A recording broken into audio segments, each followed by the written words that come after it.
Hello everyone, once again I welcome you all to my video. This is the video of biology class 10.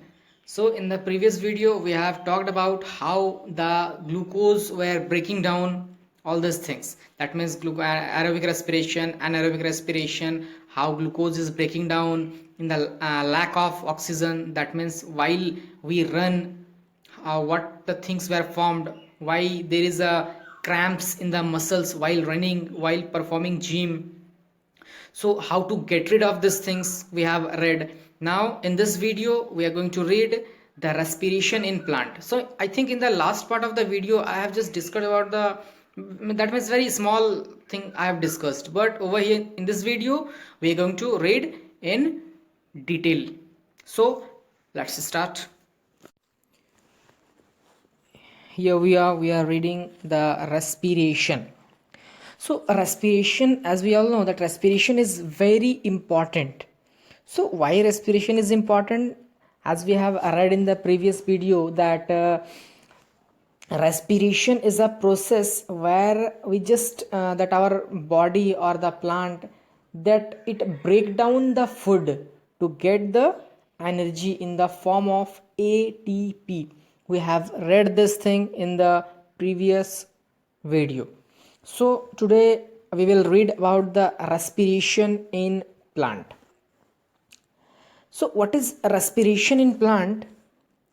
Respiration, we all know respiration is the breakdown of the food to get energy, is the respiration. So as we all know that plant perform photosynthesis by the help of light in the daytime, but in the night time, just over here we are having one figure that in this side we are having the day and in this side we are having the night part. So here you can see that in the daytime they are taking carbon dioxide and they are exhaling O2, that means the oxygen part. But in the night time just it is reversed. That means they are taking oxygen and they are giving carbon dioxide. That means it is very clear that respiration need oxygen, respiration need oxygen, and photosynthesis need carbon dioxide. So it is clear that in the respiration process there is no involvement of light, there is no involvement of light. So let's see. Here we'll see that how plants respire. So in the case of plant, actually every part, individual part of the plant respire. Now how?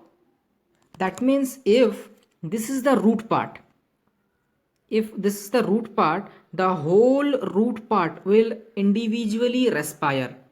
If these are the leaves part, so every individual leaves will respire, this stem will respire.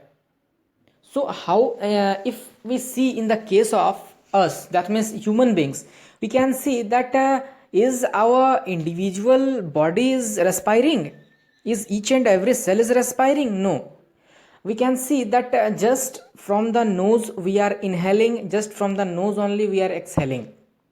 Our heart is not involved in the respiration, our stomach is not involved in the respiration, but our lung is specialized in respiration. That means that is the only organ that is performing respiration, that is only helping in exchange of gases. So that means we are totally different from the plant in the case of respiration. So let's see how they are respiring. That means how individual part of these things are respiring. Now one more important thing, that plant respire by the process of diffusion, by the process of diffusion.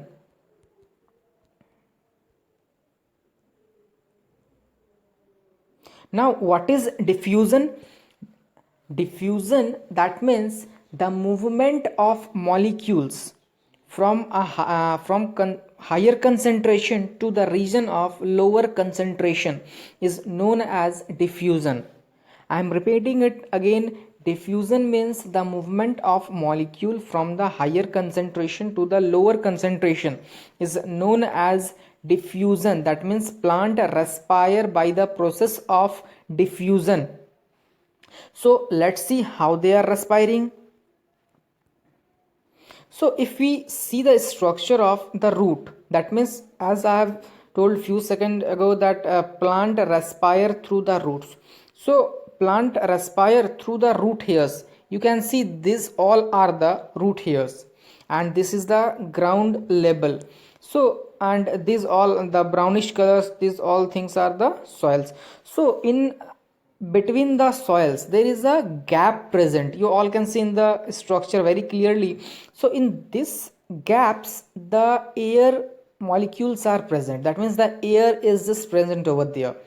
So as I have told that they respire through diffusion. So here when it is high concentration of oxygen is there or carbon dioxide is there and here is the low region, so that means they will move from this place to this place. So this is diffusion, movement of higher concentration to the lower concentration. By the root here they will take the oxygen and they will respire by the help of the roots. So over here also it is written roots absorb oxygen from the air present in between the soil particles through the root hair. So we can say that the plant respire through the root hair. So let's see the next one.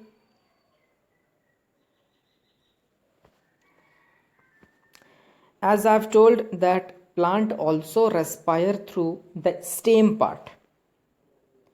Now you will think that the stem part, that means the bark part, is very rough and tough, that means it's very complex. From there how they are respiring?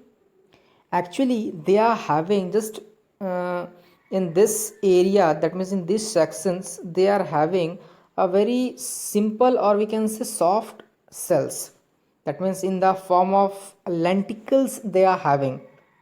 So from the lenticles, that means after the epidermis part there is lenticles. So due to that soft cells they are able to respire from the stems. Now the third one, that is the leaf.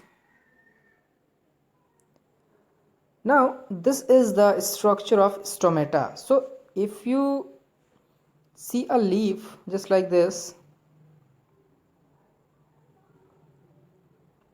so in the epidermis part you will be able to see a dot structure. That means in the back side of the leaf you will able to see a lot of dot type structure. So what are those dot structure? Actually those dot structures are the stomata. If we take that leaf and if we put that one in the under the microscope, we can see that the full structure of stomata, maybe the open one, maybe the closed one. So let's see the high magnification of stomata. Actually stomata is covered with the two guard cells, that means this one and this one is the guard cells. So you are having two different picture, that the one is the open one, second one is the closed one. This one is open, this one is closed. So why it is open, why it is closed? Actually it is due to the exchange of the gaseous, that means CO2 or O2. So let's find out how they are performing respiration in the leaves. So here it is closed one, that means when they need oxygen, that means if they are having a high concentration of oxygen just inside the leaf, now if they want to exhale it, so they will open this one just like this one, sorry, like this one, it will be opened and all the oxygen will go out and all the carbon dioxide will get in. When they will get the carbon dioxide, they will close. That means this structure, like this opening and closing of stomata performs the respiration of the plant. So this time having one question in my mind, that over here this is the normal plant, so it is present in the soil. Now can you think or can you imagine about the plant that is living in the waterlogged area? Waterlogged, that means there is a lot of water present in the roots. So what is happening over there? Actually in the waterlogged areas they are getting a very less amount of oxygen. So if they are getting a very less amount of oxygen, that means what will occur over here? That means in the absence, if they are performing the respiration in the absence of O2, so what will occur over here? Here it will be anaerobic respiration. Now what is anaerobic respiration? We have studied in the previous video that anaerobic respiration is the respiration where the glucose is breaking down in the absence of oxygen to give ethanol. That means if ethanol is producing in the plant part, that means it will let the plant to die. So in the watery area, that means there is a very less chance to survive.